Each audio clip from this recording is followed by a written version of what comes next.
Welcome to Hamburgers and Horror, the home of meat, monsters, and magical swords. I'm Noah Hook, and today we're looking at Jason Goes to Hell, The Final Friday.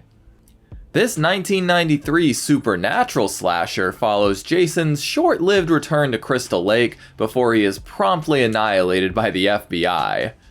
But it turns out Mr. Voorhees has some supernatural tricks up his sleeve, managing to transfer his soul into other bodies in order to continue his killing spree. In order to resurrect himself for good, he'll need to enter the body of a fellow Voorhees, which causes a young woman to learn about her family's dark history. Jason Takes Manhattan marked a pretty final and pretty lackluster end to Jason Voorhees, and it left producers with quite a conundrum of how to continue the franchise. It became so much of a problem that Paramount ultimately sold Jason Voorhees to New Line Pictures. This sale did reunite the franchise with Sean S. Cunningham, who had directed the original. Cunningham, like the Paramount producers before him, felt it was time for Jason to face off against Freddy. But between the switch in ownership and the already competing profit margins of both franchises, there was so much red tape to go through, it ultimately got put on hold again. Producers brought in Adam Marcus, who worked on Part 2's post-production to write and direct. The Final Friday is definitely Marcus's most well-known film, but he has gone on to direct Secret Santa and help write Texas Chainsaw 3D.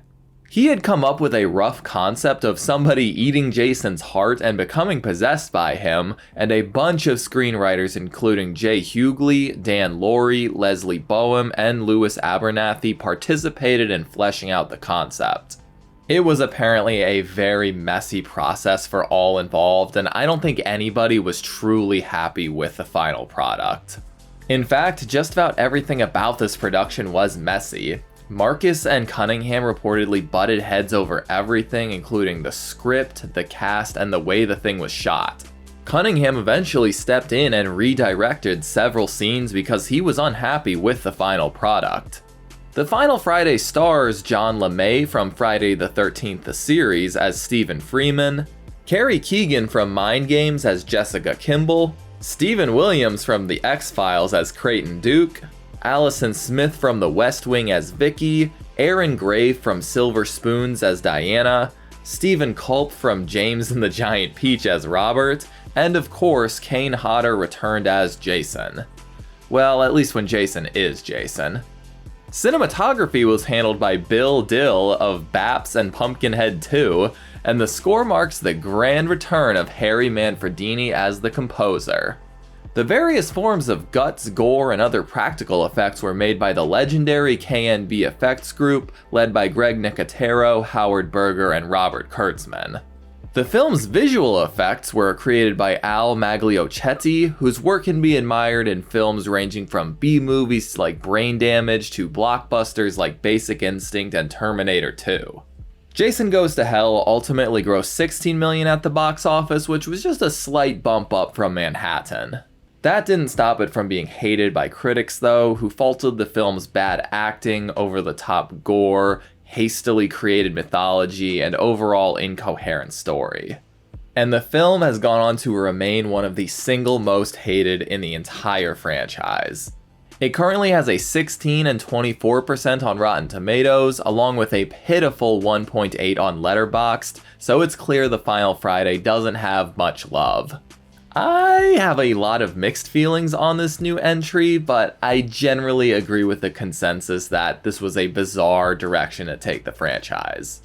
But who knows, I try to go in with an open mind, and maybe this rewatch will open my eyes to some great new qualities I've missed before.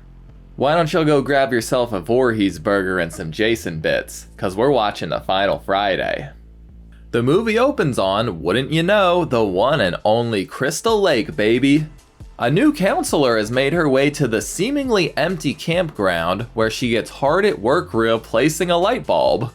Of course, the next thing on the agenda is some tubby time, but the power cuts out before we get too much gratuitous nudity. Jason, who now yells like a caveman, appears and follows the woman and her incredibly well-tucked towel outside. She books it through the woods with Jason hot on her trail, but surprise big boy, you just got punked. That's no camp counselor. She and her buddies are FBI agents here to eliminate Jason for good. They dump hundreds of bullets into him before finally blowing Jason Voorhees to fucking smithereens. His body parts rain from the sky as the agents cheer, but this fella named Creighton Duke isn't sure it's time to celebrate just yet. Jason's remains have been brought to a morgue in Ohio, cause why the fuck not, and in between the opening credits we watch Phil the coroner conduct his extensive autopsy. But as Phil is looking over Jason's Grinch-sized heart, the damn thing starts beating again. This compels Phil to eat the entire fucking thing like he's a pregnant Khaleesi, and some bright orange orbs transfer from Jason's body into his. And just like that, we've got a new Jason in town. Another coroner returns with pizza and starts talking shit to old Jason's corpse. Suck this! But new Jason steps in and stabs him with a probe. Ooh, squishy. Ooh, real Jason is visible in the reflections. He's like a reverse vampire. Jason proceeds to kill 2 FBI agents guarding the morgue, and the local news decides to showcase their corpses in one of the funniest headlines I've ever seen. News anchor Robert Campbell gives us the general lowdown on Jason, and he wonders if Voorhees has truly risen from the grave again.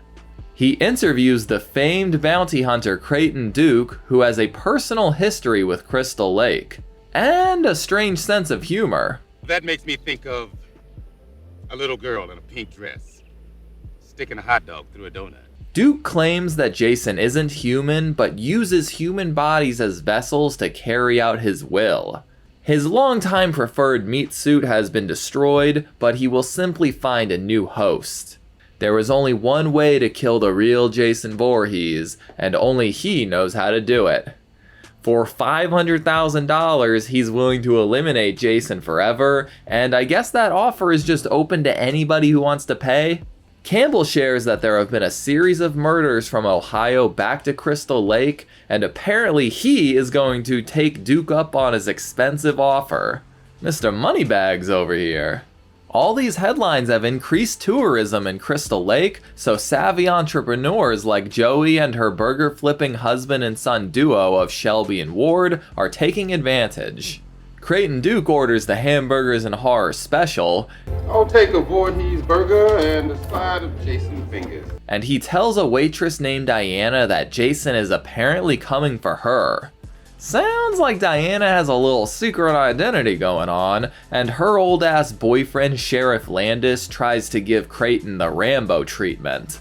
Diana approaches a man named Steven with the offer to help him patch things up with his ex and her daughter Jessica, and he agrees to meet her later that evening. On the way, he picks up some horny teen hitchhikers who are pumped to party at Crystal Lake. He drops them off at the remains of the campground, where they proceed to skinny dip and get it on in a tent. Third wheel Alexis goes for a midnight stroll, which of course gets her slashed and beheaded by Coroner Jason. Deborah and Luke opt not to use a rubber, so Jason opts to impale Deborah and rip her apart with an iron fence post. I obviously can't show much of it here, it is just too good of a kill. Luke, on the other hand, simply gets killed off screen. Coroner Jason watches as Diana closes the diner for the evening, but his real target is this deputy named Josh. First, he kills this woman named Edna, who is apparently having an affair with Josh, by slamming her with the car door. Then he kidnaps the deputy, bringing him back to the never-before-seen Voorhees house. The poor fucker is strapped to a table while Coroner Jason gives him a straight razor shave. I'm sorry, what in the Hellraiser kind of shit is going on right now? You're telling me Jason Voorhees understands the concept of shaving? That big bald head has actually been a stylistic decision, everybody. Voorhees goes in for a big wet kiss, but we'll see what that leads to in a bit.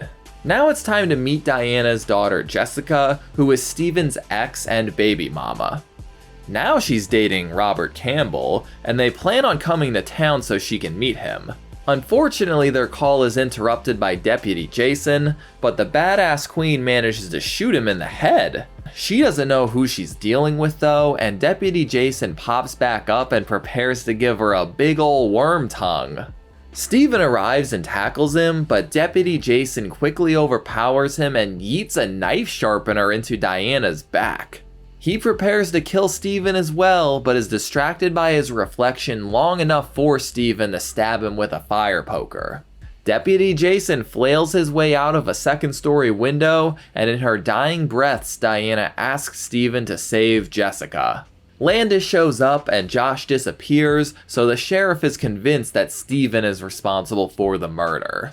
Jessica and baby Stephanie arrive at Diana's still blood-soaked home, where we meet her friend Vicky. They run into Steven at the sheriff's office, where the murder suspect is being held. Steven's buddy, Deputy Randy, believes he is innocent, as does his crazy new neighbor. Steven is immediately ready to believe the idea that Jason Voorhees is the one who killed Diana, so much so that he allows Creighton to break his fingers in exchange for exposition. He lays down all of the new rules we need to know. 1. You can only kill Jason by destroying his heart. 2. Only a fellow Voorhees can destroy Jason's heart. 3. Turns out Diana is actually Jason's half-sister, meaning Jessica is the last living Voorhees aside from baby Stephanie. 4. Jason's new bodies are only temporary vessels that won't last long. And 5. Jason can only use a fellow Voorhees as a permanent host, so he'll be looking for Jessica and Stephanie as well. You got all that? Good. There will be a test at the end. Duke tells Steven to find evidence at the Voorhees house to convince Jessica of the truth, otherwise Jason will kill her and be reborn. Steven manages to hijack Randy's gun and get himself released. Good work, Deputy. Vicky is watching baby Stephanie at the diner for the afternoon, much to Joey's chagrin. What the fuck is that? It's Jessica's baby. Get it the fuck out. This is a restaurant, not a fucking nursery. And the owner gets word of Steven's prison break. Steven actually has made his way to the diner as Vicky sets the baby up in the storage room. He gets to meet his daughter for the very first time. Oh yeah, I forgot to mention that Jessica has kept this baby a secret, and Ward proves to be a homie by lending Steven his car. He makes his way to the Voorhees McMansion, where he finds the goddamn Necronomicon. That's right, folks, Jason Voorhees is now an eldritch horror. A deadite, if you will. Steven hears someone approaching and hides in the not-so-stable closet, and Robert emerges with a plan to use the Voorhees house for an upcoming news headline. And that's not all. Last night, I stole Diana's body and I hid it here in the closet. And then I went home and fucked her daughter. His master plan is foiled by Deputy Jason though, who provides us with a more visceral look at Jason's body swapping process. Step 1. Baby bird your soul worm down someone else's gullet. Step 2. Have your previous body decompose into a nasty, melty, Hellraiser looking corpse. And step 3. Become a news anchor. Boy, that escalated quickly.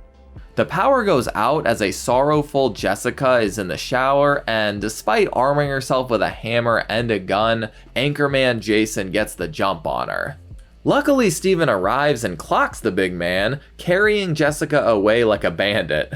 Jason returns before they can make their getaway, so Steven gives the guy who cucked him the Jeepers Creepers special. Steven tries to explain the bizarre situation they are in, but Jessica logically kicks his ass to the curb and heads to the police station. She tells Landis that Steven has killed her boyfriend, but lucky for him, Randy beats the other cops there. Well, only kind of lucky. The boys get into a little wrestling match before drawing their guns on each other, but once Steven learns Jessica is at the station, he returns willingly. But Anchorman Jason beats them there, where he proceeds to yeet this cop, head smash this cop, and give Sheriff Landis a free rhinoplasty. Jessica flees and runs into the boys, and when Anchorman Jason grabs her, Steven does a little jumpity jump over his cuffs and shoots him with Randy's gun. This puts Jason down temporarily as the two escape, but he quickly recuperates and gives these officers a 2-for-1 bonk.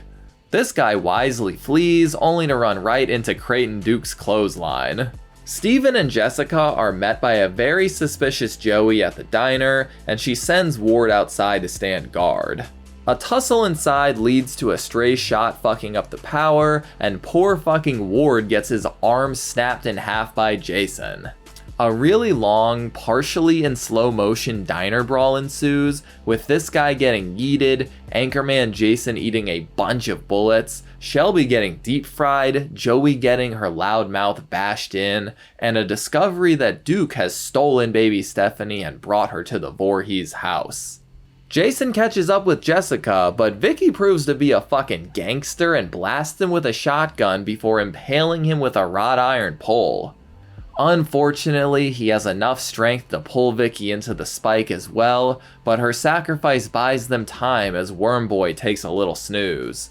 Jessica rushes to the Voorhees house without Steven, so he arms up with a machete before following. She arrives and meets the crazy knife-wielding cowboy, who reveals the true magic embedded in the Voorhees bloodline. Only through a Voorhees can he be reborn, and only a Voorhees can kill him. With that, Jessica will need to stab Jason's heart with this knockoff Kandarian dagger and send him to hell forever. Back at the diner, Randy's POV is taken over by Jason.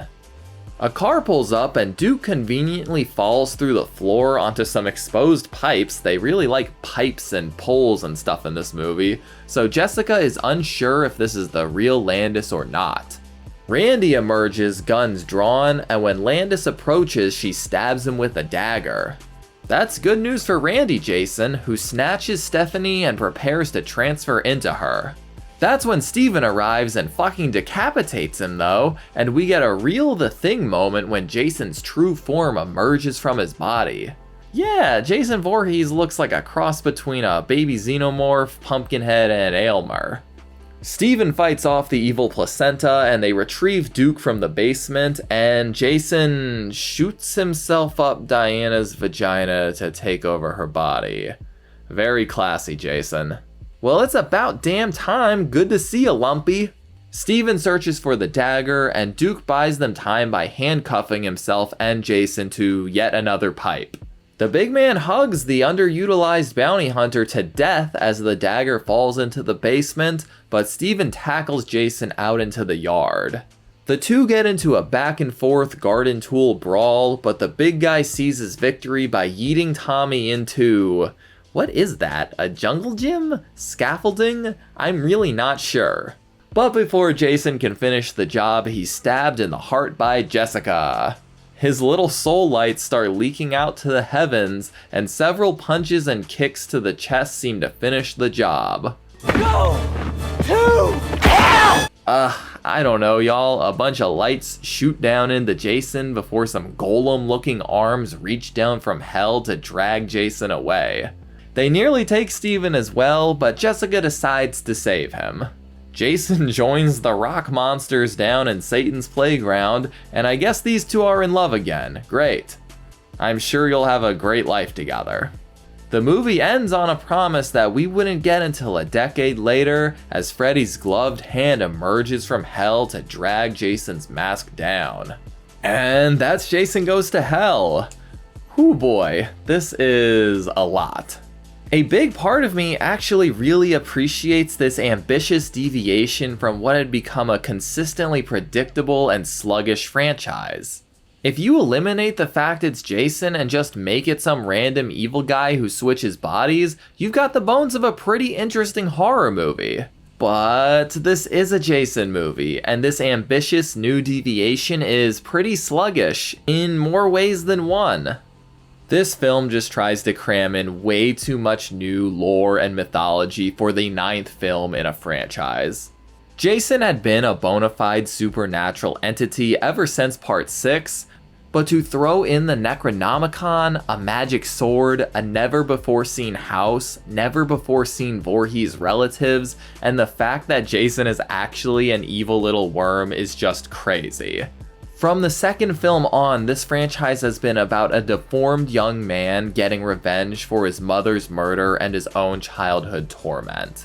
It has been him and Pamela since day one, and there have never been any other mentions of any other Voorhees family members in any of the films. This film was originally going to be the movie debut of Jason's father, Elias Voorhees, who Marcus wanted to be the one to eat Jason's heart. I feel like his inclusion would have helped tie things together a bit. He could have been around to explain all the shit that Creighton Duke inexplicably knew somehow. I also love that there is absolutely zero explanation as to how Creighton Duke knows so much about Jason that nobody else knows. No character development, just a walking, talking exposition machine. I love me some Steven Williams though, so he gets a pass. On the plus sides, the on-screen time we do get with Jason is great, well, aside from the grunting. I love this hulking, lumpy design, especially the way his mask has literally become a part of him. There are also some awesome practical effects throughout the film, with a few of the standouts being the body decomposition, the tent kill, and Ward's arm snapping. Not to mention Ward, Shelby, and Joey are very fun side characters, and Creighton Duke obviously steals the scenes he is in. Unfortunately, the actual protagonists of the film are pretty bland and forgettable, all things considered, especially considering one of them is Jason's actual niece. They try to pull me in emotionally by throwing a baby into the mix, but I never believed for a second baby Stephanie was gonna get offed. The acting does stand out as some of the worst in the franchise, but I honestly think that has more to do with the crazy lines that these poor people had to read as opposed to their actual ability. But this honestly might have the best cinematography in the franchise up to this point, and there are a lot of great action sequences. Not to mention, Harry Manfredini is putting in work here. This is one of the best scores, surprisingly. And generally, if you're looking for a fast-paced, exciting Friday film, this is probably near the top with X, Freddy, and the remake. All in all, Jason Goes to Hell is one of the most interesting entries in the entire Friday the 13th franchise. It has a lot of haters and some lovers, but just about everyone feels passionately about this film. For me, it is on the lower end of the franchise. I really do appreciate the big swing, but I should be able to do more than just appreciate it. I should feel engrossed in all of these Voorhees revelations, and I simply don't. The so-called Final Friday has some great gore, kills, and action sequences, but it suffers from a convoluted story, pretty bland characters, and a severe lack of Jason himself. It probably isn't my least favorite of the franchise, but I think there are other entries coming up soon that manage to even be more zany and fun than this one ended up being. If you haven't seen it, I would recommend you give it a go. If nothing else, it is a unique piece of Friday the 13th history. Well, that's about it. What do y'all think of Jason Goes to Hell? Are you a bigger fan of it than me? Let me know down below. Soon, we'll be joining the big man up in space, but first we've got to check out a patron request. Join me in 2 weeks as we check out Brandon Cronenberg's Antiviral. Thank you all for joining me, and an extra thank you to my patrons. As always, I'm Noah Hook, and thanks for watching Hamburgers and Horror. Stay safe out there. Thanks for watching my review of Jason Goes to Hell. If you enjoyed this video, be sure to like and subscribe so you can keep up with all my horror reviews. And if you want to help support the channel further, you should join my Patreon account. You'll be able to vote for future movies and franchises I cover on the channel. Thanks, y'all.